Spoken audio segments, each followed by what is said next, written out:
Hello എല്ലാവർക്കും പുതിയൊരു വീഡിയോയിലേക്ക് സ്വാഗതം. അപ്പോൾ കുറച്ച് ദിവസമായി നമ്മൾ വീഡിയോ ഒന്നും ചെയ്യാൻ പറ്റുന്നുണ്ടായിരുന്നില്ല. അപ്പോൾ ഇന്നത്തെ വീഡിയോയിൽ കുറച്ച് ക്ലീനിങ്ങും അതോടൊപ്പം തന്നെ നമ്മളോട് തന്നെ ചോദിക്കേണ്ട കുറച്ച് ക്വസ്റ്റ്യൻസും കൂടിയാണ് കേട്ടോ ഷെയർ ചെയ്യുന്നത്. അപ്പോൾ മോളാണെങ്കിൽ ഇങ്ങനെ ഒരു സീഷെല്ല് കുറേ അവളുടെ കയ്യിൽ കളക്ഷൻ ഉണ്ട്. അപ്പോൾ അവൾ അത് വെച്ചിട്ട് ഇങ്ങനെ പെയിൻറ്റ് ചെയ്തുകൊണ്ടിരിക്കുകയാണ് രാവിലെ തന്നെ. രാവിലെ കുറച്ച് നേരമുണ്ട് കേട്ടോ, അവർക്ക് 9 മണിയാകുമ്പോൾ അവരുടെ ബസ് വരുള്ളൂ. അപ്പോൾ ഒരു 6 മണിയൊക്കെ ആകുമ്പോൾ എഴുന്നേറ്റ് കഴിഞ്ഞാൽ പിന്നെ കുറച്ച് ടൈം അങ്ങനെ അങ്ങോട്ട് സ്പെൻഡ് ചെയ്യും. അപ്പോൾ എൻ്റെ പണികളൊക്കെ കഴിഞ്ഞ് പിന്നെ ഞാൻ പിള്ളേരെയൊക്കെ പറഞ്ഞു വിട്ടു. അതിന് ശേഷം ഞാൻ ഒന്ന് ക്വിക്കായിട്ടൊന്ന് ക്ലീനിങ് ചെയ്യാനുള്ള പരിപാടിയാണ് കേട്ടോ. അപ്പോൾ ഇന്നത്തെ നമ്മുടെ ക്വിക്ക് ക്ലീനിങ്ങിൽ ഞാൻ ഉൾപ്പെടുത്തിയിരിക്കുന്നത് ഈ പിള്ളേരുടെ ബെഡ്റൂമിൻ്റെ വിൻഡോസ് രണ്ടും, അതുപോലെ തന്നെ നമ്മുടെ ആ ഒരു ഷെൽഫില്ലേ ആ ഒരു ഡ്രോയർ, അതും കൂടിയാണ് ഒന്ന് ക്ലീൻ ചെയ്തെടുക്കാമെന്ന് വിചാരിക്കണത് കേട്ടോ. അപ്പോൾ സംഗതി പിള്ളേരെയൊക്കെ വിട്ട് കഴിഞ്ഞ് കഴിഞ്ഞിട്ടുണ്ടെങ്കിൽ നമുക്ക് ചെറിയൊരു മടിയൊക്കെ ഇങ്ങോട്ട് വരാൻ തുടങ്ങും. ജസ്റ്റ് ഒന്ന് ഇരിക്കാനും ഒന്ന് കിടക്കാനും ഒന്ന് ഉറങ്ങാനും ഒക്കെ തോന്നുന്ന ഒരു ടൈമാണ്. പക്ഷേ നമ്മൾ വിട്ടുകൊടുക്കുക രുത്. കാരണം എന്താ വെച്ചാൽ നമ്മളങ്ങനെ ഇരുന്ന് പോയി കഴിഞ്ഞാൽ നമ്മുടെ ടൈം മൊത്തത്തിൽ പോവും. അത് മാത്രമല്ല പിന്നെ വൈകുന്നേരം ആകുമ്പോഴത്തേന് നമ്മളൊന്നും ചെയ്തില്ലല്ലോ എന്നുള്ള ആ ഒരു ബോധം, ആ ഒരു സങ്കടം നമുക്ക് മനസ്സിലുണ്ടാവും കേട്ടോ. അപ്പോൾ അതുകൊണ്ട് ഞാൻ പിള്ളേരെ അങ്ങോട്ടും ഇങ്ങോട്ടൊക്കെ എടുത്ത് മാറ്റി വെച്ച ഐറ്റംസും എല്ലാം ഒന്ന് അങ്ങോട്ടും ഇങ്ങോട്ടും നേരെ വെച്ച് റെഡിയാക്കി എടുക്കുകയാണ്. അപ്പോൾ ഇനിയിപ്പോൾ ഈ ഇരിക്കുന്ന മെഡിസിനും കാര്യങ്ങളൊക്കെ ഒന്ന് താഴോട്ട് ഇറക്കിയിട്ട് മൊത്തത്തിലൊന്ന് തുടച്ചെടുക്കണം. ഈ ഒരു കബോർഡ് മാത്രം കേട്ടോ, ഷെൽഫല്ല ഡ്രോയർ മാത്രം. അപ്പോൾ അതിൻ്റെ ഒരു പണികളാണ് അവിടെ നടന്നുകൊണ്ടിരിക്കുന്നത്. അപ്പോൾ ആ സമയത്ത് നമുക്ക് നമ്മളോട് തന്നെ സ്വയം നമ്മൾ ചോദിക്കേണ്ട കുറച്ച് ക്വസ്റ്റ്യൻസിനെ കുറിച്ച് ഡിസ്കസ് ചെയ്യാം കേട്ടോ. അപ്പോൾ എൻ്റെ സൗണ്ടിന് ചെറിയൊരു വ്യത്യാസമുണ്ട്. എനിക്ക് തൊണ്ടവേദനയും അതുപോലെ തന്നെ ജലദോഷം ചുമയൊക്കെ ഉണ്ടായിരുന്നു. നല്ല പനിയും കാര്യങ്ങളൊക്കെ ആയിരുന്നു കേട്ടോ കഴിഞ്ഞ ആഴ്ച. അപ്പം നമ്മളോട് തന്നെ നമ്മൾ ചോദിക്കേണ്ട ഒന്നാമത്തെ കാര്യം എന്ന് പറയുന്നത്, നമ്മൾ എന്താ പറയുക, ഏറ്റവും നന്നായിട്ട് ചെയ്യുന്ന 10 കാര്യങ്ങൾ നമ്മളൊരു നോട്ട് എടുത്തിട്ട് എഴുതിക്കുക കേട്ടോ. 10 കാര്യങ്ങൾ നമ്മൾ ഏറ്റവും നന്നായിട്ട് ചെയ്യുന്ന 10 കാര്യങ്ങൾ. അതുപോലെ നമുക്ക് നമ്മളെക്കുറിച്ച് അറിയാവുന്ന പോസിറ്റീവായിട്ടുള്ള 5 കാര്യങ്ങൾ എഴുതി വയ്ക്കുക. അതായത് നമ്മളെക്കുറിച്ച് നമ്മൾ തന്നെ ചിന്തിക്കുന്ന പോസിറ്റീവായിട്ടുള്ള കാര്യങ്ങൾ. പലപ്പോഴും നമ്മൾ പോസിറ്റീവായിട്ട് ചിന്തിക്കാതെ പല കാര്യങ്ങളും, ഇപ്പം എക്സാമ്പിൾ എന്ന് പറയുന്നത്, നമുക്കിപ്പോൾ ഒരു അസുഖം വന്നാൽ തന്നെ ഇപ്പോൾ ഒരു തലവേദന വന്നു. അപ്പോൾ ആ തലവേദന വരുമ്പോഴത്തേനും നമ്മൾ ചിന്തിക്കുന്നത് നമുക്ക് എന്തോ വലിയ മാരകമായ അസുഖമാണെന്നൊക്കെയാണ് ചിന്തിക്കുന്നത്. പക്ഷേ ശരിക്കും പറഞ്ഞാൽ നമ്മളത് വെള്ളം കുടിക്കാത്തത് കൊണ്ടുള്ള അസുഖമായിരിക്കും. അങ്ങനെയുള്ള കാര്യങ്ങളില്ലേ, അങ്ങനെ നെഗറ്റീവായിട്ടാണ് നമ്മൾ മിക്കപ്പോഴും ചിന്തിക്കുക അല്ലേ. പക്ഷേ നമുക്ക് പോസിറ്റീവായിട്ട് നമ്മളെക്കുറിച്ച് ചിന്തിക്കുന്ന 5 കാര്യങ്ങൾ നമ്മൾ എഴുതി വയ്ക്കുക. ഇതെന്തിനാണെന്ന് ചോദിച്ചാൽ നമുക്ക് നമ്മളെ തന്നെ കൂടുതലായിട്ട് അറിയാനും അതുപോലെ തന്നെ നമുക്ക് കുറച്ചും കൂടി ഇമ്പ്രൂവ് ആവാനുമാണ് കേട്ടോ.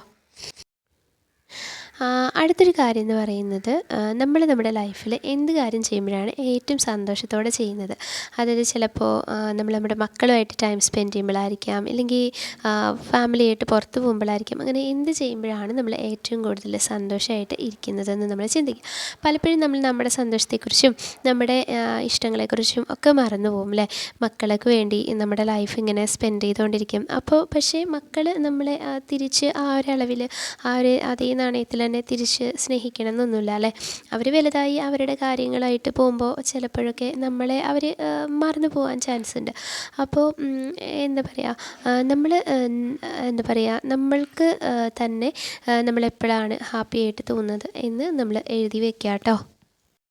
പിന്നെ അടുത്ത കാര്യം എന്ന് പറയുന്നത്, നമ്മൾ നന്ദിയോടെ ഓർക്കുന്ന ഒരു 5 കാര്യം അല്ലെങ്കിൽ ഒരു 2 കാര്യം. എന്തിനാണ് നമ്മൾ നന്ദിയുള്ളവരായിട്ടുള്ളത്? നമുക്ക് തന്നേക്കുന്ന കഴിവിലാണോ, നമുക്ക് തന്നേക്കുന്ന മക്കളിലാണോ, എന്ത് കഴിവിലാണ് നമ്മൾ ഗ്രേറ്റ്ഫുൾ ആയിട്ടുള്ളത് എന്നുള്ളത് ഒന്ന് എഴുതി വയ്ക്കുക. അതുപോലെ തന്നെ 3 പോസിറ്റീവ് ഹാബിറ്റ്സ്, നമുക്ക് സ്റ്റാർട്ട് ചെയ്യാൻ ആഗ്രഹിക്കുന്ന 3 പോസിറ്റീവ് ഹാബിറ്റ്സ്. അതായത് ചിലപ്പോൾ നമുക്ക് വാക്കിങ്ങിന് പോകാൻ ഇഷ്ടമുണ്ടാവും, അല്ലെങ്കിൽ ചിലപ്പോൾ നമുക്ക് റീഡിങ്ങിന് പോകാൻ ഇഷ്ടമുണ്ടാവും. അങ്ങനെ നമുക്ക് തുടങ്ങണമെന്ന് ആഗ്രഹിക്കുന്ന ഏതെങ്കിലും 3 പോസിറ്റീവ് ഹാബിറ്റ്സ് നമ്മൾ എഴുതി വയ്ക്കാം. അത് എഴുതി വെച്ചാൽ മാത്രം പോരാ, അത് നമ്മൾ നമ്മുടെ ലൈഫിൽ ചെയ്യണം. അപ്പം ഞാൻ വർത്തമാനത്തിനിടയ്ക്ക് ഞാൻ നമ്മുടെ ആ ഒരു ഡീപ്പ് ക്ലീനിങ്ങിൻ്റെ ഒന്ന് ആ സെക്ഷൻ അങ്ങനെ അവസാനിപ്പിച്ചു. ഇനിയിപ്പം പെട്ടെന്ന് തന്നെ ബെഡൊക്കെ ഒന്ന് സെറ്റ് ചെയ്തിട്ടതിന് ശേഷം ഒന്ന് അടിച്ച് വാരിയെടുത്താൽ നമ്മുടെ ഈ ഒരു മക്കളുടെ ബെഡ്റൂമിലെ കാര്യങ്ങളൊക്കെ ഒന്ന് സെറ്റായിട്ടുണ്ട് കേട്ടോ.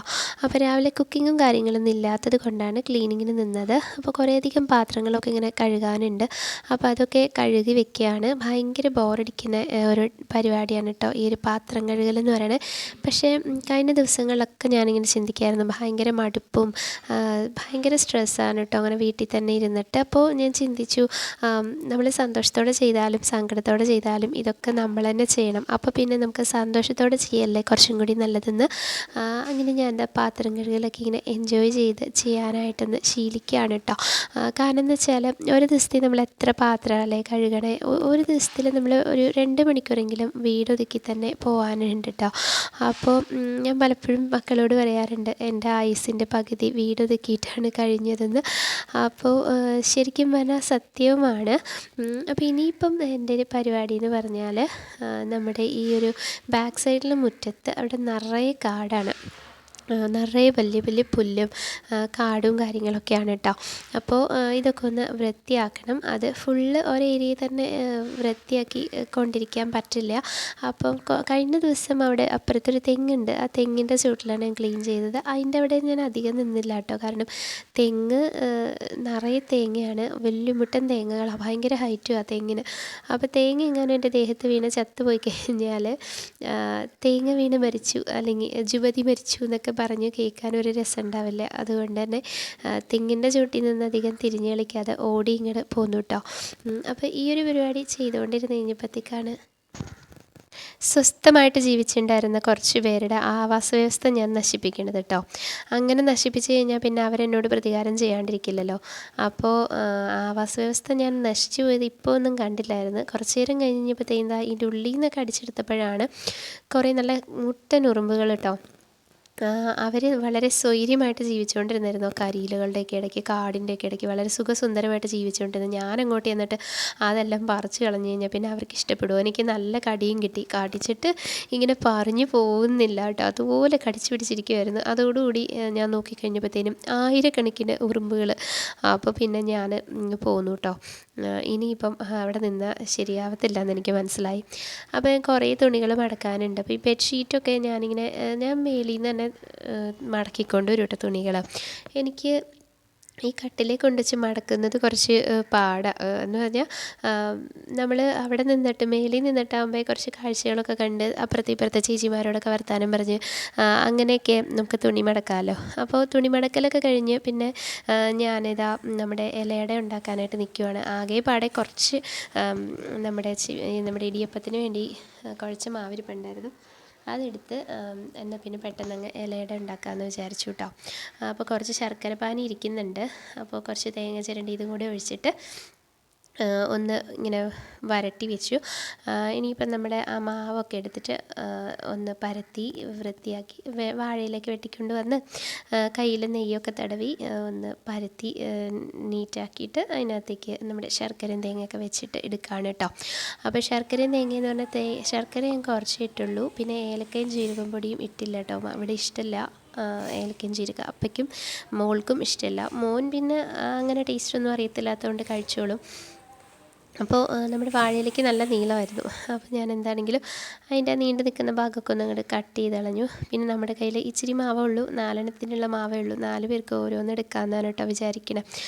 അങ്ങനെ നമ്മൾ അടയൊക്കെ ഉണ്ടാക്കിയിട്ട് അങ്ങനെ പിള്ളേരെ വെയിറ്റ് ചെയ്തിരിക്കുകയാണ്. അപ്പോൾ ഇന്നത്തെ വീഡിയോ എന്ന് പറയുന്നത് ഇത്രയേ ഉള്ളൂ കേട്ടോ. വീഡിയോ ഇഷ്ടമായിട്ടുണ്ടെങ്കിൽ ലൈക്ക് ചെയ്യുക, പിന്നെ നിങ്ങളുടെ അഭിപ്രായങ്ങളും നിർദ്ദേശങ്ങളൊക്കെ പറയാം കേട്ടോ. അപ്പോൾ ഇനിയൊരു വീഡിയോ ആയിട്ട് കാണാം. Bye, take care.